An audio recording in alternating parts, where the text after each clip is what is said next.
North Korea has fired 2 suspected short-range ballistic missiles into the sea, in its 4th weapons test this month, South Korea's military said, as Pyongyang continues a wave of missile launches that have triggered condemnation at the United Nations. Japan's government also reported the launch, and condemned the tests, as a threat to the region's peace and security.Nobuo Kishi, the Japanese defense minister, said the missiles appeared to have landed in the ocean, near North Korea's east coast.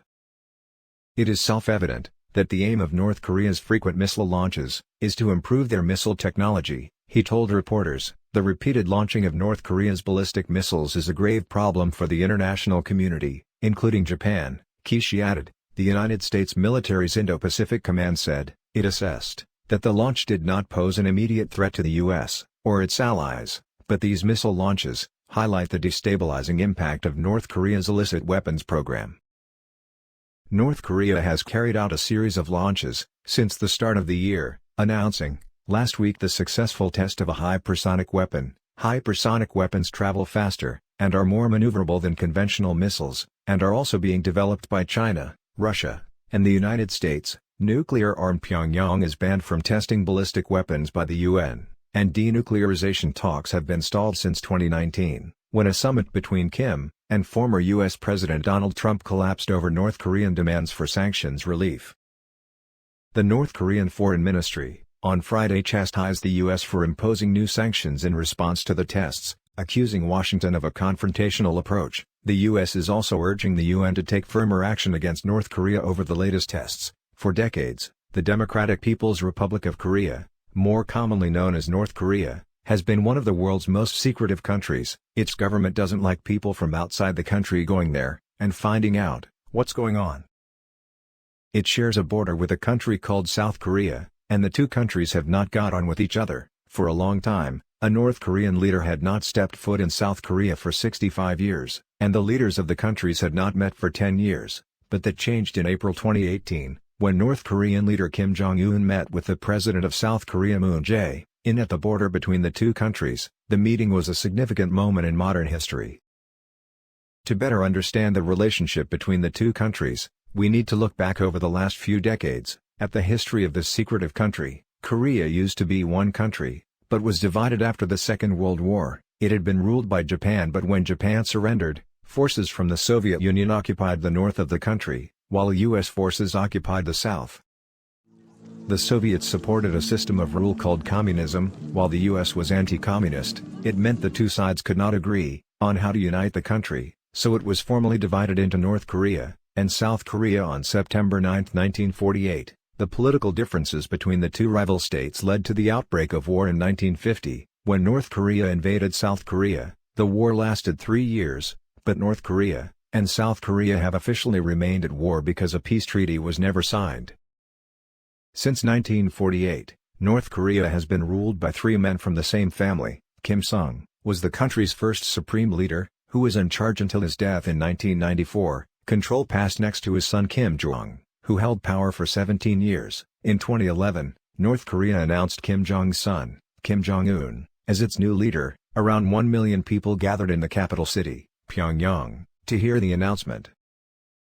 North Korea is home to more than 25 million people, who live under a form of communist rule, which strictly controls all areas of daily life. People have to ask permission to travel around, and it's difficult for visitors to enter the country too. All TVs and radios are tuned to state channels, and people caught listening to foreign broadcasts face harsh punishments. These controls mean that most North Koreans may have little or no idea of world events, or how their country is thought of by the outside world. Most North Koreans are extremely poor, with things like fridges, washing machines, and even bicycles hard to come by. Many people rely on aid agencies, such as the United Nations, to provide food, because there is not enough to eat in the country. However, North Koreans, who demand more from their government, demand a change in leadership, or those that just try to escape, are brutally punished, and sometimes killed. An Amnesty International report estimated that hundreds of thousands of people have been put in prison and labor camps because they have disagreed with the government. North Koreans seem to cheer and praise their leader at big public events, but it's difficult to know the reasons for this, because it's not possible to speak freely to people living there. The North Korean government says, it's because Kim Jong-un is very popular with his people. From an early age, North Koreans are taught that their leaders are like all-powerful gods, but others argue that people could be cheering Kim because they are worried that they would get in serious trouble if they didn't. One of the main issues that has seen North Korea make headlines in the news is to do with nuclear missiles.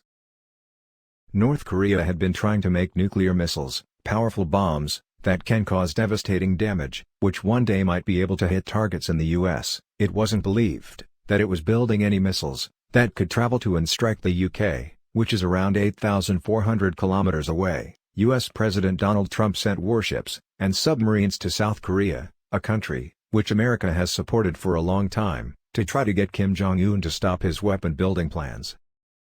In November 2017, North Korea said it had successfully tested a new type of missile that could reach the whole of the US. In April 2018, the North Korea leader announced that his country would no longer carry out nuclear weapons tests. He also said a nuclear testing site in the north of the country would be shut down. President Trump tweeted that the announcement was good news for the world. At the start of 2018, Mr. Kim ended up in another war of words with President Trump.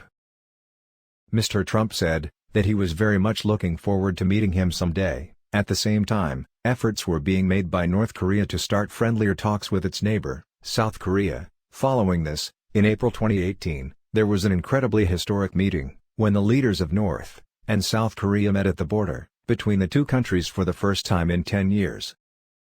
Many people were hopeful that the talks between the two leaders were a sign of greater peace between the countries. On June 2, 2018, it was announced that the summit between President Trump and Kim Jong-un in Singapore was back on. Donald Trump and Kim Jong-un finally met on 12 June in Singapore, a small country in Southeast Asia. Their meeting started with a handshake, and there were just 2 translators in the room with them.